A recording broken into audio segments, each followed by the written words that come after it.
Super Bowl Sunday is over with and college basketball is here. Now, shame on you because I know most of you haven't been paying attention, and college basketball always delivers. You just got to pay attention to it. But that being said, I'll invite you to come on in. Let's have some fun. And it's my job to break it down for you. So that's exactly what we're going to do. We're going to break down the Big Ten today. We're going to give you the tiers. We're going to see who's playing, who's not going to play, who's going to make a deep run, who might be able to make a deep run, who's happy just to get in, some NIT teams. And then we're also going to have some teams that are trying to finish this thing out. But like I said, Super Bowl Sunday is over with. It's now time to dial in to college basketball. The NBA, you can wait on that as well. College basketball, you can't. You got a month, 1 month before college basketball starts. So hit that subscribe button on Butchie's Den, but let's get into the little Big Ten tier list. We're going to start with Cancun right now. Now, I talk about Cancun a little bit because it's teams that haven't necessarily performed to the level that they need to perform at, or they've struggled for a variety of reasons. So we're first going to start Penn State. Only one win in Big Ten play. Oregon, they've struggled. They've had a lot of injuries. They've tried to find themselves, but at the beginning of the year, they've struggled. Now, you've got to be careful for this Oregon team as they get healthier. They had a tough one against Purdue. They end up losing against Purdue, but they forced Purdue recently here. So a team you got to be aware of, but I don't see postseason in their future. Rutgers, another team that's been playing better of late, had a tough game against Nebraska, but took Michigan State to overtime a couple weeks ago as well. Northwestern, they're a team that just hasn't really been able to get going with it. They're young. They've changed the way they've played a little bit. Nick Martinelli's still one of the best players in the Big Ten, but it's about everybody else for that team. Now, this is where it gets a little interesting. Well, also, I forgot Maryland in there as well. They got their second win. They beat Penn State, but they've also beaten Minnesota here recently as well. So that being said, they're a team that under first-year coach Buzz Williams, as far as with Maryland, team that's trying to figure themselves out a little bit as well. So those are the teams that are Cancun. Now, the NIT teams, this is an interesting group when I look at this. I look at Minnesota and I look at Washington. Washington is playing a lot better as far as basketball here.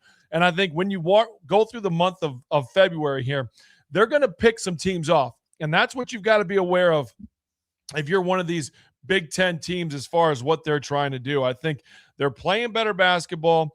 They haven't necessarily got to where they need to. They're 4-9 in conference play, 12-12 overall. But I think they're a team that could get some, and generate some excitement and really throw a wrinkle in Big Ten play. Minnesota, same thing. They have played a bunch of close games. Now, they picked off Michigan State recently at home. They had a chance to beat Wisconsin. It was a John Blackwell game winner that got them through. So I look at them as a team that, again, is going to be really tricky as the season finishes out here. You've got to find ways to win if you're in that next tier. And a team like Minnesota, you can't lose to. Now, this Minnesota team as well, they don't have a lot of depth. And that's kind of one of the things that, has shown up with this team. But they've done a lot of things really, really well. The teams that are dancing. Now, these are bubble teams. When I look at bubble teams, I get Ohio State, Indiana in play here. Now, Indiana with a really, really good win against Wisconsin. And I think that's going to help them continue. Now, a couple of brackets that are out there have Indiana as the last 4 in, have Ohio State as the last 4 out. I'll lean towards them dancing right now, Ohio State, but they still have a lot of work to do. Had a game against Ohio State, a game against Michigan that didn't go their way. So it's one of those teams that really is in and out. They've got to find a way to get some quality wins in the next month here. If you're these other teams, you're feeling pretty good about yourself. USC, Wisconsin, Iowa, UCLA, they're feeling really good about where they're at and what they're doing. They've got a nice body of work. They've continued to go and approach on what they're doing. USC, they're a tough team to play. They just are. They get a game winner against Penn State. As we talked about, those are some of those games you can't lose if you're in this group. They found a way to get a win against Penn State on a game winner. Wisconsin, tough loss against Indiana. I'm not going to get into the officiating of that game because I like what I do for my job, but some questionable calls. That being said, if you're a Wisconsin team, you can't get down too big in the first half and work your way out of it. It's tough. Wisconsin, Iowa, they're still going to have to play each other this year. That's going to be a tough one when you look at that. UCLA and what they've got. Now, we've heard a lot of UCLA and the travel that they have ahead of them, but they really need to look into kind of, tighten things up a little bit. Now, part of this group that's kind of in there, they're anywhere from, a 7 to an 11 seed. That's kind of where this group fits. Now, I do think there are some of these teams that are possible and capable of making second weekend runs just based on the way they play. I think Wisconsin is a second weekend team. I also look at this Iowa team and the way that they guard. I think they're a second weekend team. I'm also going to throw Purdue in there as a second weekend team. And this team is what I'm really struggling with right now as we sit here. I think they're a Final Four team. They've got enough veteran leadership. They've got enough experience. This is a group that has played and lost to a 16 seed. This is also a group that's made the Final Four. So the experience is there. They quite possibly have player of the year in Braden Smith in the Big Ten, but they haven't really connected on that defensive end. Fletcher Loyer is now playing better basketball, but when I look at this team, I think they have the possibility with the experience to get to the Final Four. They've got to connect the dots in this next month. This next month for Purdue is so important for them to find themselves. They have the talent. They have the experience. They have the coaching. Can they put it together over this next month? I look at Michigan State. Now, Michigan State with an excellent win against Illinois. To me, they're a Final Four team. There's a lot of teams in here that are going to be Final Four teams for me because I think this year in the Big Ten, it's really deep. Why is Michigan State a Final Four team? 1, they rebound at an elite level. 2, they get out, they find easy baskets.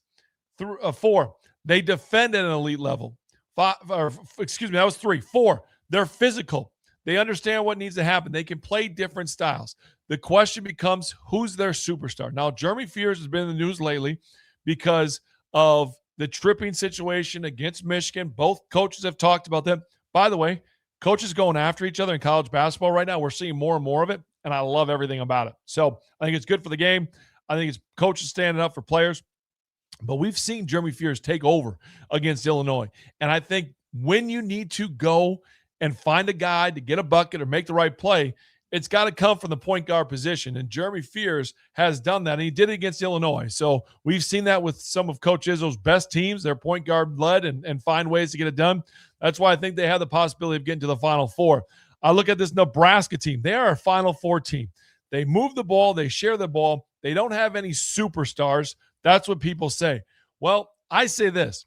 I think they've got 3 or 4 superstars because they're guys that understand their role, play to their role, they defend at an elite level, they shoot a bunch of threes. They're first in the Big Ten, making 11 threes a game. They, like I said, guard at an elite level. Sam Hoiberg does everything they need for this Nebraska team. I think this is a team in Nebraska that has never, let me repeat that has never won an NCAA tournament game. They're going to win an NCAA tournament game this year. I guarantee it. They're going to win an NCAA tournament game because of just the way they play. They play the right way. They share. They're built to, go against teams that are tall and big. They're built to be able to go against teams that are small because of what they can do and how they can play. These two teams, as I've put Michigan State and Nebraska in the Final Four, I'm going to add the Final Four / national championship. Illinois, I'm going to talk about next because Michigan's there. I think Michigan is a team that can really get into this thing, but Illinois continues to grow. And when you look at the way as Boswell's injury has done, what it's done is it's put Wagler in the main position to facilitate this offense. And to me, that's been why this Illinois team has taken. Now, this Illinois team offensively, they're going to look for matchups. They're going to try to get the best matchup, and then they're going to attack. And we've seen Wagler really attack this Purdue team. We saw him attack a variety of teams and continue to just find ways to get it done. And I think that's the biggest thing with this Illinois team. They've got road wins at Purdue and at Nebraska in back-to-back weekends. And Wagler's been fantastic in what he's been able to do. But Illinois also has length. They have physicality. They have the ability to really make it extremely difficult on a team. Now, they just recently lost to Michigan State at Michigan State. in what was an extremely close game. So Illinois is a team that not only do I think is a Final Four contender, I think they're a national championship contender. And lastly, Michigan. Michigan, I think, there's one team that has kind of separated themselves a little bit. Now they've got a big game coming up against Kansas. That's Arizona. But other than that, Michigan to me is the best team in the Big Ten. They've shown it. Now, Wisconsin knocks them off, but Michigan is a team that is built for speed. They're built to defend at a high level. They're built for the interior. And to me, the X factor for this Michigan team is Elliot Cadeau and what he can do and how he can play. To me, he has always been that facilitator, that X factor for this Michigan team. We know what they have in the post, and Adai Mara and Morez Johnson. We know what Yax can do as far as just that wing, big body guy. We saw earlier in the year in November what they've done against good competition, winning by 30 and 40. Now we've seen them kind of come back a little bit. I think part of that is league play.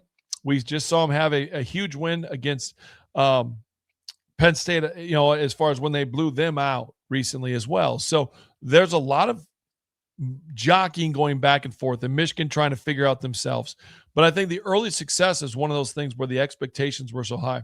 This Michigan team, and their schedule gets a lot tougher here, but this Michigan team and what they're able to do and how they're able to approach this game, they've got everything covered. So right now, when I sit here as we get into early February and the Super Bowl's over with, this right here is my tier as far as teams that have a chance to really make deep runs in the NCAA tournament for the Big Ten. I love this league. It's a great league. I see this league. Tell me what I've gotten wrong in this. Tell me what you agree with.